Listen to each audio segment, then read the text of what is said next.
Très bien. Bon, on va commencer du coup. Donc, j'ai envie de dire que l'Irlande est bien connue, des Français qui sont un demi-million à s'y rendre chaque année, donc attirés par son patrimoine, ses paysages, sa culture, ses pubs, la Guinness, forcément. C'est un pays en pleine mutation qui a subi de plein fouet la crise économique de 2008, mais qui connaît aujourd'hui l'une des plus grosses croissances d'Europe.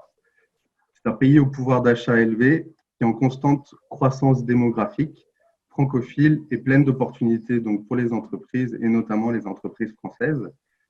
Car avec les incertitudes liées au Brexit, l'Irlande se tourne de plus en plus vers le continent pour ses exportations comme ses importations. La France devient le premier voisin géographique de l'Irlande dans l'Union européenne et a une véritable chance à saisir. Donc, pensez au marché irlandais et profitez des supports du coup de la Chambre de commerce, de Business France, de l'ambassade et des conseillers du commerce extérieur.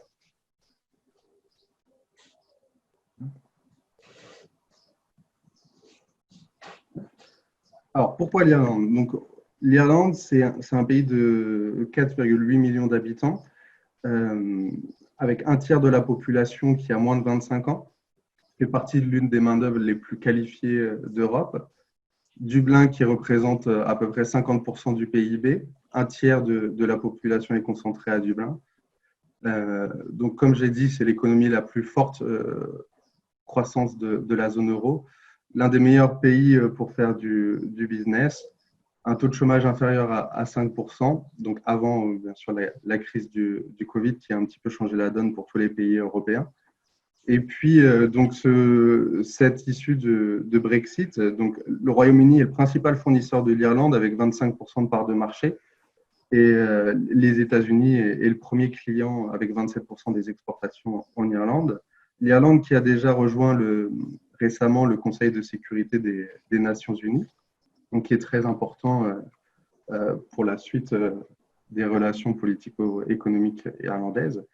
Donc, la question des relations économiques futures avec le Royaume-Uni constitue vraiment un enjeu important pour l'Irlande qui reste dépendante de son voisin britannique, donc premier fournisseur, deuxième client. Et 5 secteurs seraient particulièrement touchés, donc l'agro-agri, pharma, l'industrie, distribution et aérien. Donc, ce qui va créer des opportunités pour des entreprises françaises, puisqu'elles peuvent compenser donc, ce manque que va apporter le Brexit. Donc, il y a vraiment des opportunités. Alors, maintenant, on va se concentrer un peu plus sur les relations franco-irlandaises. Donc, il faut savoir que les exportations irlandaises grossissent de 10% chaque année vers la France. La France est la deuxième destination européenne après le UK, donc 18%. Les entreprises irlandaises présentes en France, donc pour 53%, sont des activités de production. Donc, il y a près de 400 entreprises irlandaises en France qui représentent 20 000 emplois. Et inversement, donc la France représente 380 entreprises françaises pour 13 000 emplois en Irlande. Donc, les relations économiques, culturelles, amicales, historiques entre la France et l'Irlande jouent un rôle important et devraient être primordiales pour les temps à venir et pour créer des opportunités, notamment pour les entreprises françaises. Alors, les avantages du marché irlandais dans un environnement post-Brexit, donc c'est un pays anglophone, donc avec une voie d'accès au marché américain, son accès au marché européen, son système juridique, donc l'impôt sur les sociétés qui est 12,5%, donc un taux très compétitif, une population jeune internationale parmi les mieux qualifiés d'Europe, notamment grâce à tous les GAFA implantés ici à Dublin. Et d'ailleurs, des entreprises américaines, britanniques ont déjà fait le choix de transférer leur siège à Dublin, donc dans le secteur financier, pharmaceutique, avec notamment Barclays, qui est membre de la Chambre de commerce et qui a décidé de déplacer son siège. Les faiblesses, donc, des finances publiques encore fragiles, grande dépendance vis-à-vis des investissements étrangers, donc notamment des multinationales qui viennent d'Amérique et d'Angleterre. Économie peu diversifiée, des secteurs majeurs qui sont bien sûr l'IT, pharmaceutique, agriculture. Dublin est devenue la ville la plus chère en immobilier en Europe ces derniers mois. Donc ça prouve qu'il y a une vraie demande. Le plan du gouvernement vise à construire 25 000 logements par an à partir de 2020. Donc avec une population qui grandit de 20% d'ici 2040, pour 1 million à peu près d'habitants. Donc il va y avoir des opportunités et puis aussi des challenges pour le gouvernement pour essayer de couvrir cette croissance. Donc, et comme on l'a expliqué, les répercussions du Brexit, donc, qui peuvent avoir des répercussions sur l'économie irlandaise, mais qui donc, incitent les entreprises irlandaises à regarder vers d'autres partenaires donc, en Europe. Et puis le gouvernement irlandais pousse très fort pour essayer de convaincre les entreprises irlandaises de regarder vers les autres pays européens, et notamment la France. Donc maintenant, quelques bonnes pratiques pour réussir son implantation en Irlande. Donc ne pas confondre la République d'Irlande et l'Irlande du Nord, très important. Disposer d'un site internet et de brochures en anglais, savoir pitcher, assurer un suivi immédiat des contacts pris, travailler dans la durée, avoir à l'esprit l'objectif de profit à court terme des Irlandais, l'importance d'une présence physique, l'importance d'un réseau, de par l'appartenance à des réseaux comme la Chambre de commerce peut vraiment créer un différentiel et une voie d'accès rapide au marché, et la flexibilité, non-formalisme des relations d'affaires, utilisation des prénoms. Il faut savoir que certains prénoms gaéliques irlandais ne se prononcent pas de la même façon qu'ils s'écrivent, donc il faut bien faire attention et se renseigner en amont. Donc voilà pour la présentation générale. Je vais passer maintenant la main à Owen Scott qui va nous parler un peu plus de l'impact du Brexit sur les PME et voilà. Merci Nicolas. Je voudrais peut-être ajouter quelques mots avant la présentation de Catherine sur le agroalimentaire et Thomas sur le secteur énergie. C'est vrai, comme vous avez dit, je dirige un PME dans le secteur des services informatiques. Et c'est vrai qu'on peut dire qu'en Irlande, il y a juste un petit peu plus qu'un quart de million de PME. Irlande, c'est un peu spécial. C'est vrai qu'avec 98% des petits et moyennes entreprises qui est là, on n'a que juste moins de 50% de PIB. Ça, c'est-à-dire que les autres 2% sont des multinationales importantes comme le Google, le Microsoft, les sociétés dans le pharma, Sanofi et des autres qui fait beaucoup de leur activité européenne d'Irlande en Europe. C'est vrai aussi à dire que les PME, nous avons les liens avec le Royaume-Uni depuis vraiment longtemps. Et c'est vrai que nous avons accédé à le marché commun le même an que le Royaume-Uni. On a fait les choses avec le Royaume-Uni. Nous avons fait beaucoup de business avec eux. Maintenant, l'opportunité, c'est bien qu'ils ne sont pas, le Royaume-Uni a décidé de quitter le marché et les PME irlandais cherchent des autres marchés où nous n'avons pas le problème de taxation de frontières qui nous avons maintenant, qui vient fin d'année avec le Royaume-Uni. Comme ça, il y a beaucoup des opportunités qui existent et pour nous, la France, c'était bien le plus proche. Et peut-être avec le prochain slide, Nicolas, tu peux mettre peut-être le prochain slide. Oui, c'est juste à dire que la France, c'était bien le marché le plus performant pour nous après, le plus proche après le Royaume-Uni. Et c'est vrai que je travaille, j'ai le plaisir de travailler avec les chambres de commerce France-Irlande avec beaucoup de possibilités de rencontrer pas que les sociétés françaises qui étaient implantées en Irlande, mais les sociétés irlandaises qui ont l'intérêt à travailler avec la France. Comme ça, c'est une bonne opportunité de partager des expériences, de trouver des nouveaux marchés. C'est vrai que pour nous, nous avons, dans notre PME informatique, nous avons acheté beaucoup des ordinateurs, des serveurs de l'Angleterre. Maintenant, nous cherchons des partenaires en France et en Allemagne, mais c'est vrai qu'avec notre lien avec la Chambre de commerce, on a la possibilité de trouver des partenaires avec les chambres de commerce de CCIFE. On a la possibilité de rencontrer des gens en France. Comme ça, c'est bien de dire que nous sommes ouverts. La croissance que nous avons eue avant le Covid, je suis sûr que nous sommes prêts dès qu'on a la réouverture de notre économie. Nous avons la possibilité de continuer la croissance en utilisant nos partenaires en France pour le faire. Et c'est ça que je veux partager avec vous tous. Et un plaisir peut-être de parler avec vous dans une autre métier après cette webinaire. Merci à Nicolas. Merci Owen. Je vais maintenant passer la parole à Catherine Lascurette, donc, qui va nous faire un focus sur donc, le secteur agroalimentaire en Irlande. Donc, Catherine, si tu veux. Ok.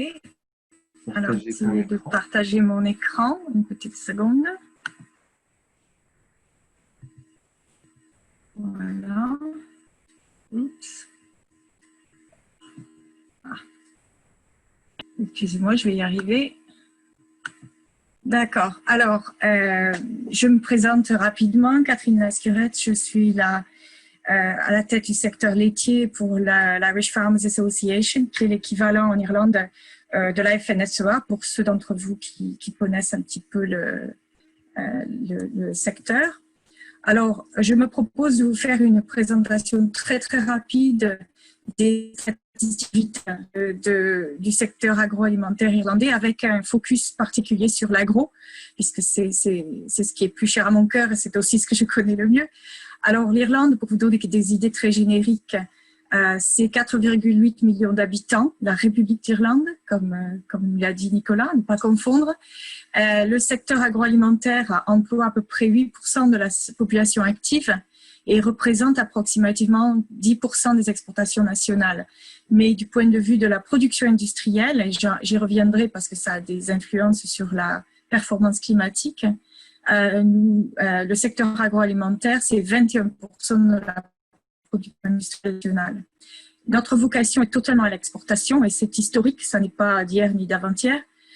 Entre 85 et 90% du bœuf et des produits laitiers que nous produisons, ce qui est la production majoritaire du secteur, sont exportés vers le Royaume-Uni, vers l'Union européenne et vers le reste du monde.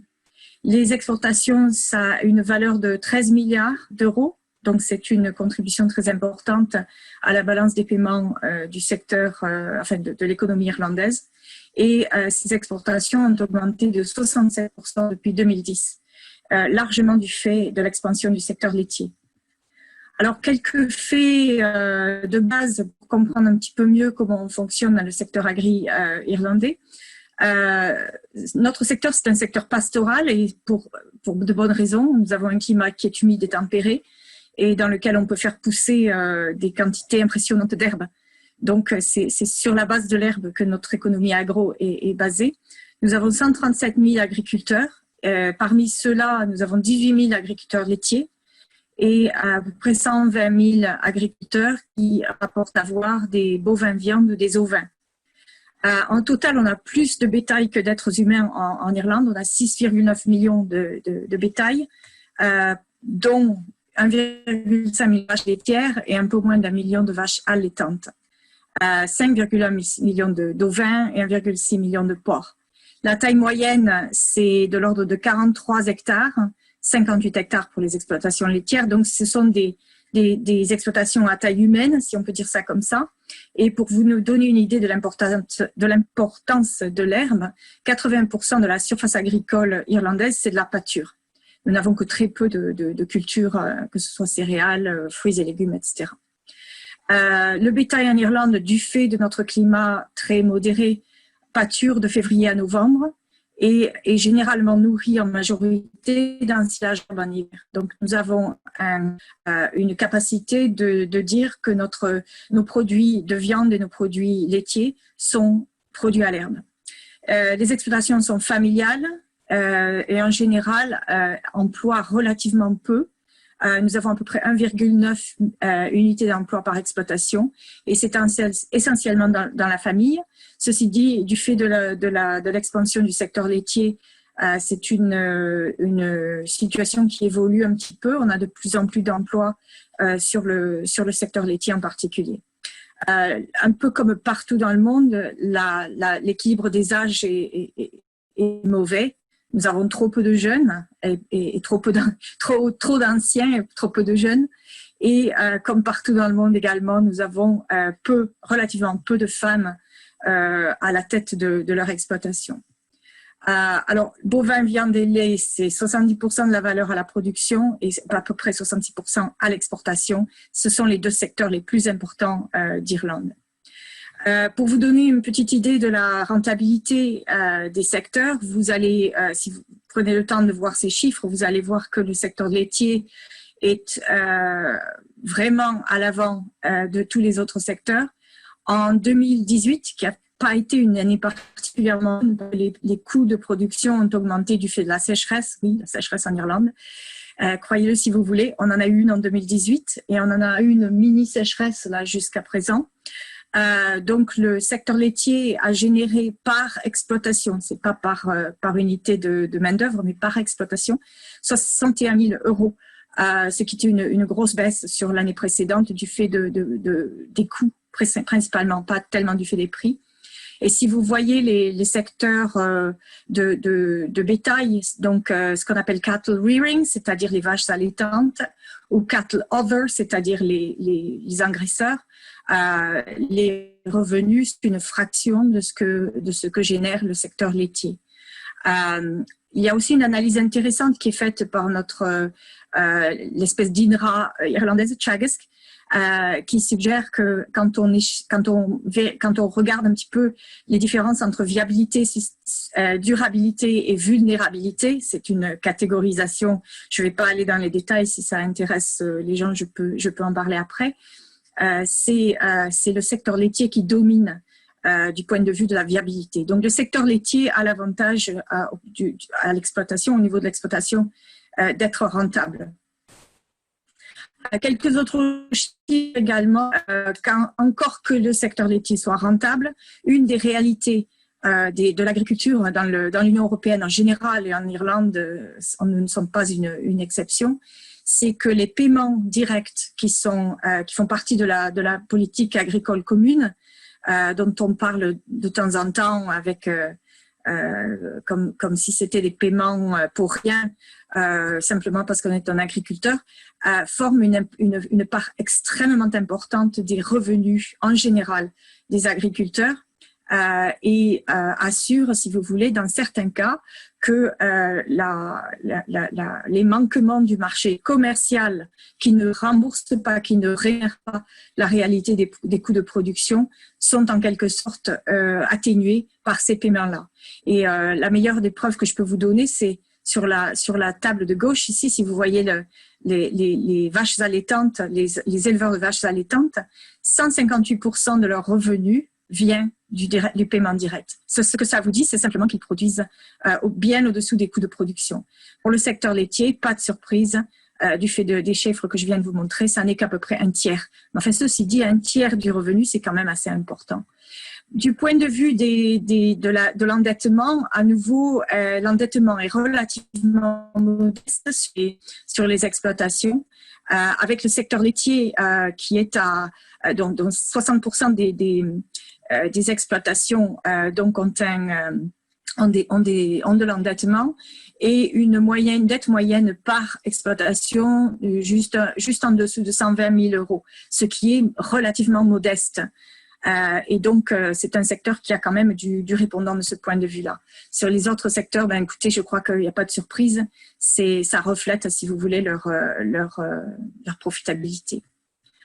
Alors, je propose de passer 2 ou 3 minutes sur cette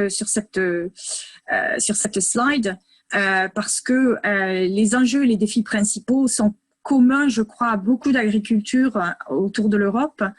Avec quelques spécificités. Alors la première, c'est Covid-19. Comme partout, Covid-19 a fermé tous les restaurants et tous les services d'alimentation hors foyer, pratiquement du jour au lendemain et pratiquement partout. Donc ça a été une énorme challenge à la demande. Ça a eu des impacts sur les prix.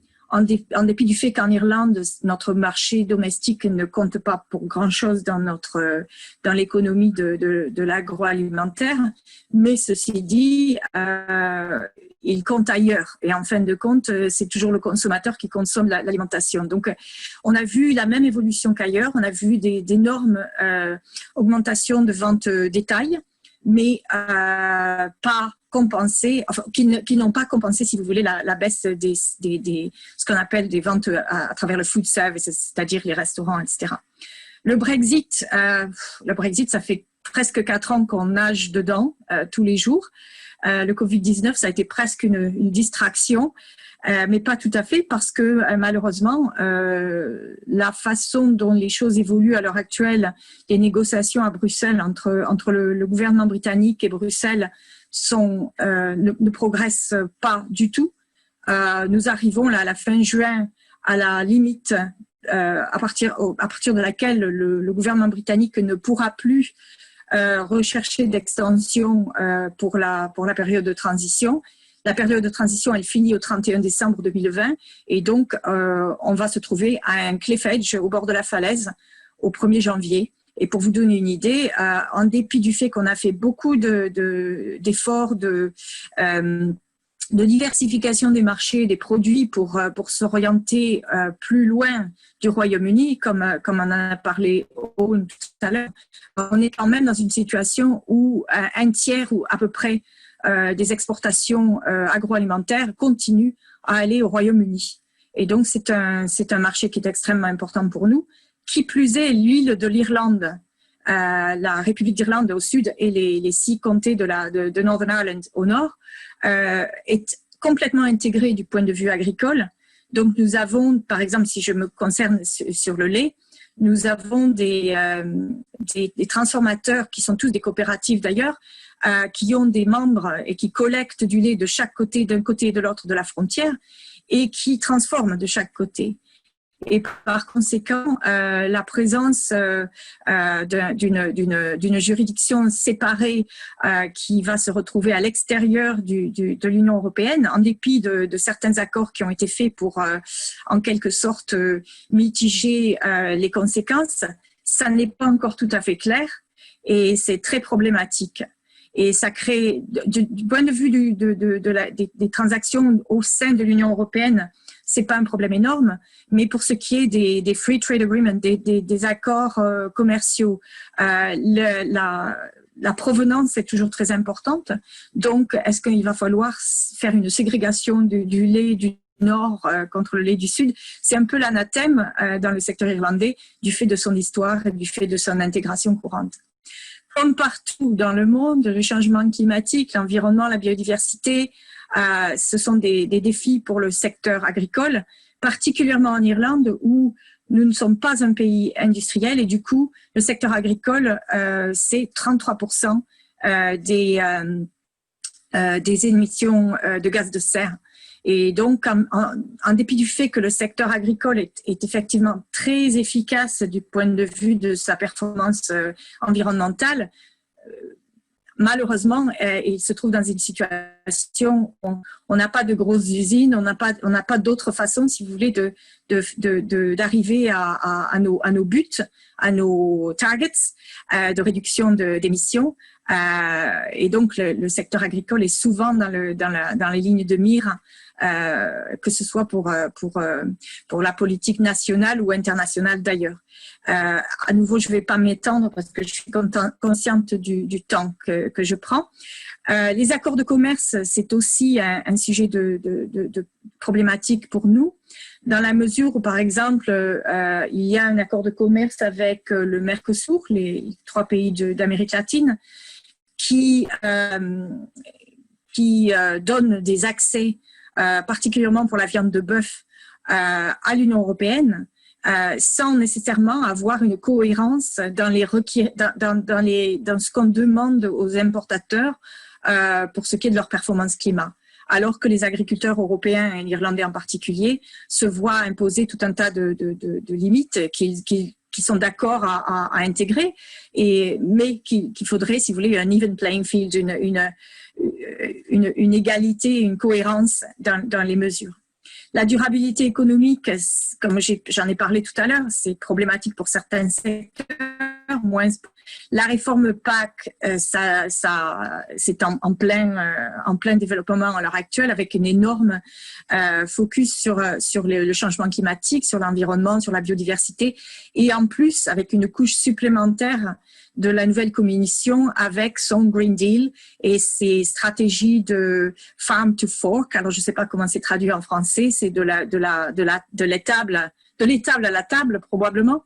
Et puis la stratégie biodiversité. Donc tout ça, ça crée des tensions et des coûts supplémentaires sur un secteur qui est économiquement quelquefois dans des situations un peu difficiles. Et puis, comme partout, on a de plus en plus une opinion publique qui est très critique, sans nécessairement avoir beaucoup de compréhension du secteur agricole. Je trouve ça très intéressant que la France a importé le terme agribashing. Et donc le véganisme, ça en fait partie, mais c'est pas nécessairement l'aspect le plus important. Ce qu'on voit, c'est de plus en plus d'organisations non gouvernementales, mais aussi de politiques, que ce soit au Parlement européen ou dans les parlements nationaux, qui ont tout un tas de vues et d'opinions et qui essaient d'imposer des limites sur les pratiques agricoles qui ne sont pas nécessairement ni scientifiques ni très réalistes.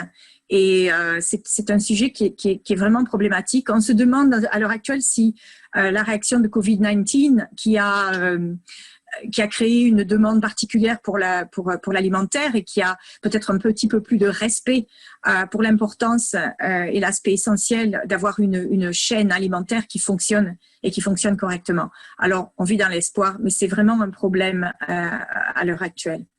Merci beaucoup de votre attention. Merci Catherine, superbe photo de fin de diaporama. Nous allons pouvoir passer la parole du coup à Thomas. Donc Thomas, tu peux prendre le contrôle si tu veux et partager ton écran. Oui. Désolé, on va dépasser le temps imparti de quelques minutes, mais il y a beaucoup de choses à dire sur le marché irlandais, donc restez avec nous. Merci Nicolas. Donc dans les prochaines 10 minutes, j'essaie de vous donner un aperçu assez général du marché de l'énergie dans la République d'Irlande. Donc pour commencer, je voudrais vous présenter le mix énergétique du pays, donc en 2018. Donc qu'est-ce qu'on voit ici? On voit principalement que la première source d'énergie en Irlande, c'est le fuel. Donc, ce n'est pas que tous les Irlandais vont choisir au fuel chez eux, c'est surtout parce que ce graphique intègre les transports. Donc, la plupart de ce fuel est dédié au transport. Ensuite, qu'est-ce qu'on voit aussi? On voit une grande part de gaz naturel. Le gaz naturel, en fait, 50% de ce gaz naturel va être consommé dans des centrales de production d'électricité. Et ensuite, le reste va être dédié principalement au chauffage. Et ce qu'on voit aussi dans ce mix énergétique, c'est une part non négligeable de charbon, aussi assez très irlandais comme manière de produire l'énergie. Il reste encore 3 centrales de production d'électricité qui fonctionnent à la tourbe. Donc la tourbe, ce n'est pas du tout de la biomasse, ce n'est pas renouvelable. Donc voilà, c'est quelque chose sur lequel il faut travailler. Donc il y a une des 3 centrales de production d'électricité qui a un mélange de tourbe et de biomasse pour alimenter la centrale. Donc, et l'idée, ça serait de s'orienter dans cette direction. Une part importante de l'électricité est produite par de l'éolien. C'est la principale source d'énergie renouvelable en Irlande. Et ensuite, la biomasse, donc je vais en parler plus tout à l'heure, mais ça reste une source d'énergie qui est très peu développée en Irlande du fait de la ressource limitée en biomasse et d'une filière qui a très peu de ressources. Du côté des consommateurs, donc une grande partie qui va dans le transport, et ensuite à peu près 50-50 industrie et résidentielle, et ensuite une partie pour les bâtiments publics et commerciaux. Donc un focus maintenant, un zoom sur l'électricité, donc la manière dont l'électricité est produite en Irlande. Donc 28% de l'électricité produite en Irlande vient de l'éolien. Il y a 4 gigawatts d'énergie éolienne installée. C'est en expansion rapide, comme on peut le voir sur ce graphique ici. Il y a à peu près 500 mégawatts par an qui ont été installés ces 3 dernières années. Donc voilà, c'est une part importante du renouvelable en Irlande, et c'est quelque chose sur lequel le gouvernement compte vraiment pour pouvoir atteindre leur objectif fixé par l'Union européenne en termes d'énergie renouvelable dans le mix énergétique. Ensuite, ce qu'il faut savoir, c'est que le marché de l'électricité est un marché commun entre la République d'Irlande et l'Irlande du Nord. Donc, c'est-à-dire que l'électricité s'achète sur le même marché. Ça s'appelle Single Energy Market. Et donc, c'est partagé entre les deux pays. L'Irlande est un exportateur net d'électricité depuis 2 ans. Donc, c'est-à-dire qu'elle produit plus d'électricité qu'elle en consomme. Donc, elle en exporte en Irlande du Nord et au Royaume-Uni. Et en 2018, elle a consommé 27 000 gigawattheures pour vous donner un ordre de grandeur. Ce qui est important de noter aussi, c'est qu'aujourd'hui, le réseau électrique irlandais est connecté uniquement au réseau électrique du Royaume-Uni. Donc, les échanges d'électrons se font uniquement entre la République d'Irlande et le Royaume-Uni. Il y a aujourd'hui un projet de Celtic Interconnector. Donc, c'est un projet qui va connecter le réseau irlandais au réseau français et donc européen. Et une fois que cette interconnexion sera installée, il y aura la possibilité pour le réseau irlandais d'échanger des électrons avec la France et donc l'Europe. Donc, ce qui va alléger la dépendance du pays au Royaume-Uni.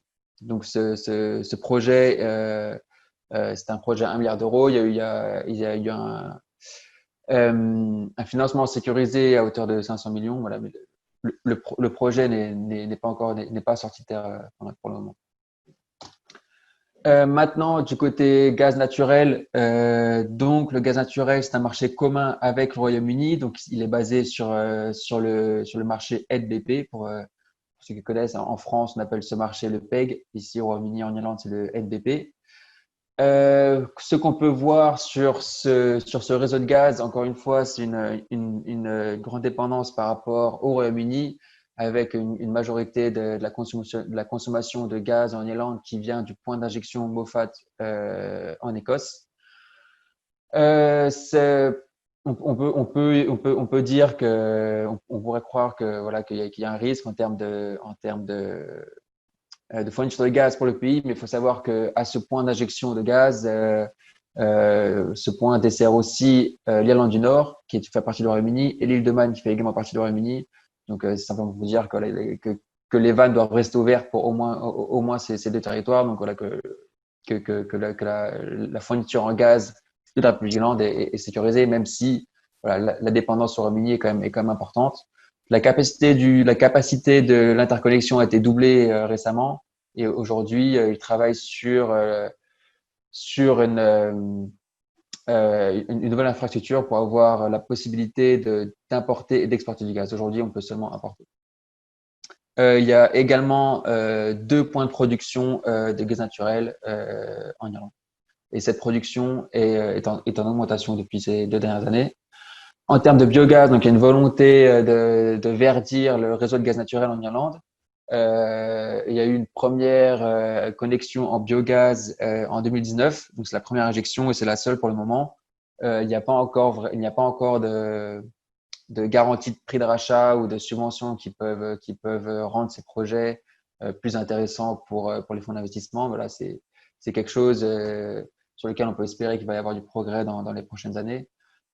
Surtout que c'est un des seuls moyens qu'on connaît pour verdir les réseaux de gaz naturel. Ce qui se fait, par exemple, dans des centrales de traitement d'eau, c'est d'avoir d'extraire le biogaz et de l'utiliser sur site directement, donc soit dans des chaudières, soit dans des cogénérations. Donc en 2018, 52 000 gigawattheures de consommés en Irlande et 55% de ce gaz naturel a été consommé pour produire de l'électricité. Ensuite, sur la distribution d'énergie, voilà, je veux juste vous donner une idée ou un aperçu des fournisseurs d'énergie en Irlande. Donc, c'est un marché dérégulé. Donc, pour l'électricité, c'était en 2014, pour le gaz plus récemment. Donc, marché dérégulé, ça veut dire que le gaz et l'électricité s'échangent de manière libre et dérégulée sur un marché. Donc, on peut acheter et vendre du gaz et les prix sont fixés en fonction de l'offre et de la demande. Comment ça se traduit pour le consommateur? Donc, en tant que consommateur, on peut avoir des prix fixes, on peut avoir des prix qui suivent le marché. Donc, ça dépend si on accepte ou non d'être exposé au risque, mais aussi d'être exposé à des prix bas de l'énergie. Aujourd'hui, il y a des entreprises qui proposent de s'occuper pour vous de vos contrats d'énergie et faire en sorte de bénéficier des meilleurs taux en achetant, en vendant l'énergie au meilleur moment. Donc aujourd'hui en Irlande, il y a 18 fournisseurs, donc c'est une augmentation. Il y a encore quelques années, il n'y en avait que 4. Donc 18 fournisseurs, sachant qu'il y a 2 tiers du marché qui sont partagés entre les deux fournisseurs historiques qui sont ESB ou Electric Island et Bord Gáis. Les prix d'énergie sont en légère augmentation, comme partout en Europe. Et enfin, sa dernière slide, c'est pour vous donner voilà, un aperçu de où en est la République d'Irlande en termes d'efficacité énergétique et d'énergie renouvelable. Le premier point, c'est l'ISO 50001, donc le standard d'énergie management. Donc c'est un standard qui est bien implanté en Irlande. Donc les grandes entreprises, les grandes industries sont de manière générale certifiées ISO 50001. Les bâtiments publics sont en train de rattraper. Il y en a beaucoup qui ne sont pas certifiés encore, mais voilà, ils sont intéressés. Ils commencent les procédés de certification parce que c'est quelque chose qui est connu et qui se fait de plus en plus. Les contrats de performance énergétique, c'est moins développé. Donc voilà, en fait l'efficacité énergétique, le renouvelable, ça a été mis un peu en stand-by après la crise de 2008 qui a frappé l'Irlande de manière importante. Donc il y a eu peu de développement depuis 2008 et là depuis ces 2 ou 3 dernières années, ça commence à reprendre. Donc voilà, les entreprises et les industries, les bâtiments publics, ils sont de plus en plus intéressés dans l'efficacité énergétique et aujourd'hui ils ont plus de moyens financiers pour investir dans tout ça. Donc les contrats de performance énergétique, c'est en développement, principalement dans les secteurs hospitaliers. En termes de cogénération, c'est pareil, son développement, ça a stagné beaucoup depuis 2008 et aujourd'hui c'est en développement. Donc aujourd'hui, on a 360 MW de cogénération installée qui fournissent 7% des besoins en électricité du pays. Les cogénérations, on peut les faire tourner 24 heures sur 24, 7 jours sur 7. C'est pas comme en France où il y a plus de contraintes. Voilà, on peut vraiment tirer le meilleur parti. Et il y a aussi un système de dispatch, donc ça veut dire qu'on peut rentrer dans des contrats avec Airgrid ou le distributeur d'électricité pour mettre nos cogénérations ou nos moteurs en dispatch et faire en sorte qu'on puisse prendre plus de charge sur le réseau ou au contraire libérer la charge sur le réseau en fonction principalement de l'énergie éolienne. Donc, s'il y a une journée où il y a du vent et ESB veut libérer de la charge sur le réseau, on peut par exemple éteindre notre cogénération et voilà, c'est un système pour lequel on est rémunéré. Les réseaux de chaleur, c'est quelque chose qui est très très peu développé en Irlande. Très peu développé, en fait, il n'y en a pas. Le premier réseau de chaleur va rentrer en construction très bientôt. Le contrat ou le projet a été alloué à une entreprise récemment, en fin d'année dernière. Donc, c'est un projet de réseau de chaleur qui va être construit à Tallaght, qui est une banlieue de Dublin, avec récupération de chaleur sur un data center.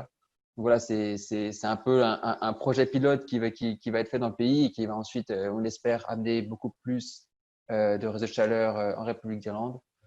On sait que les réseaux de chaleur, c'est un très bon moyen pour intégrer des énergies renouvelables pour le chauffage, donc voilà, avec des chaudières biomasse, etc. Donc ensuite, ça permettra de sans doute développer la filière biomasse en République d'Irlande, qui aujourd'hui qui est très limitée.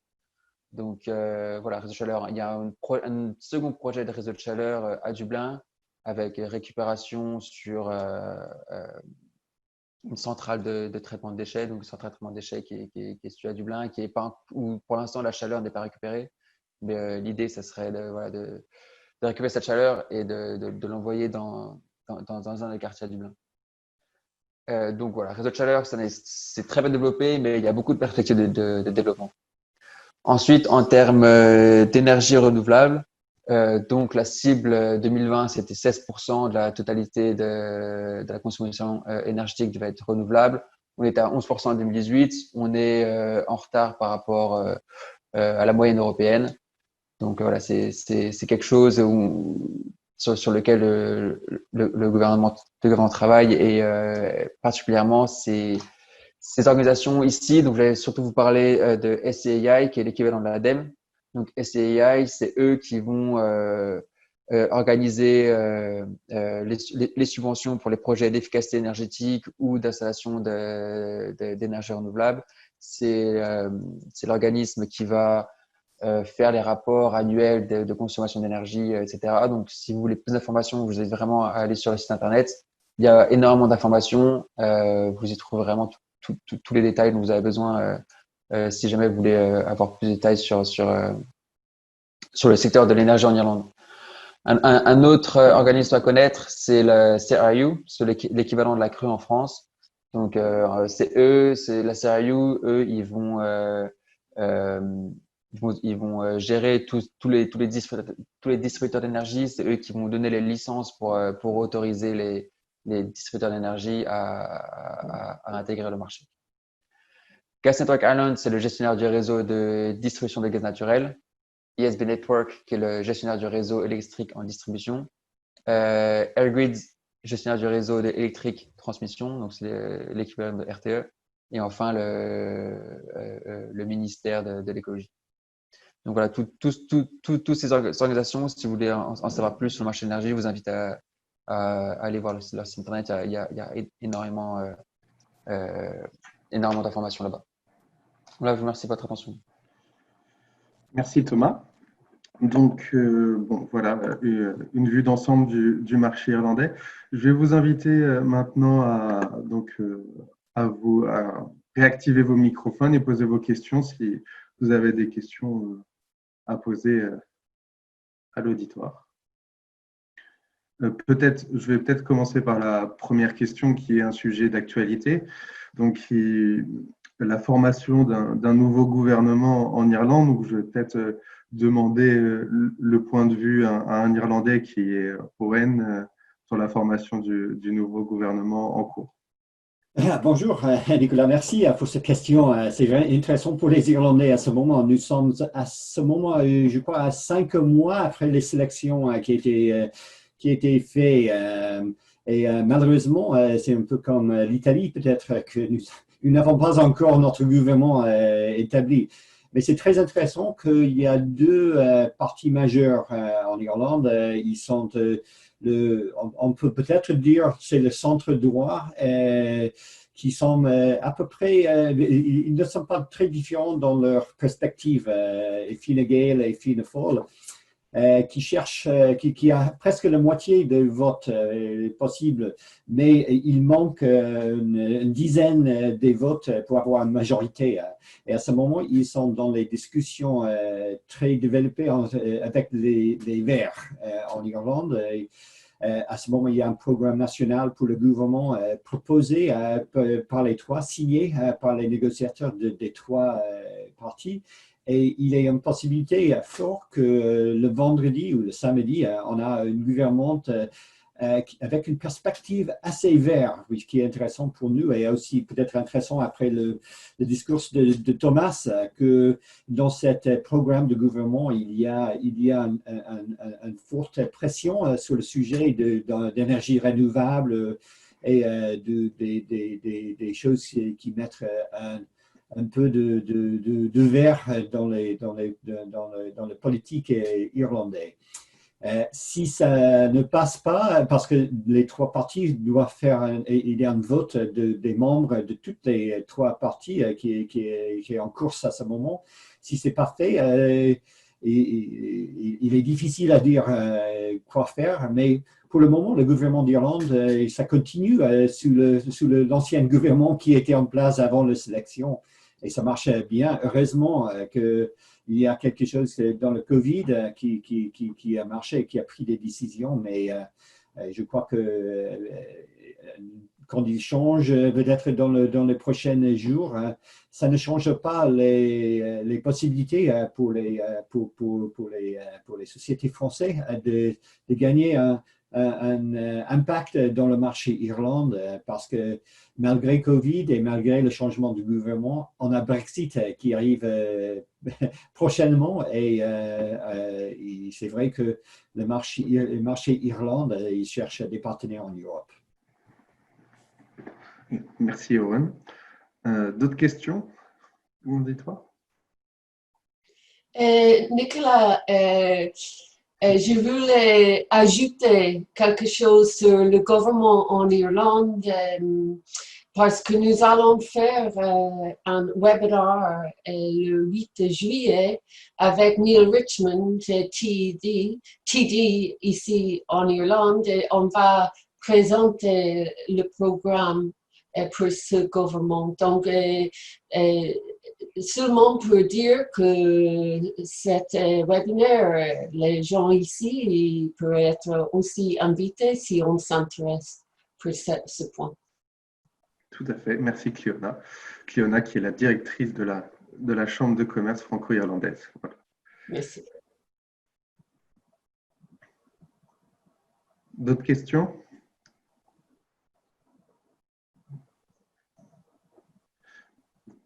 Donc, apparemment, la présentation a été très claire.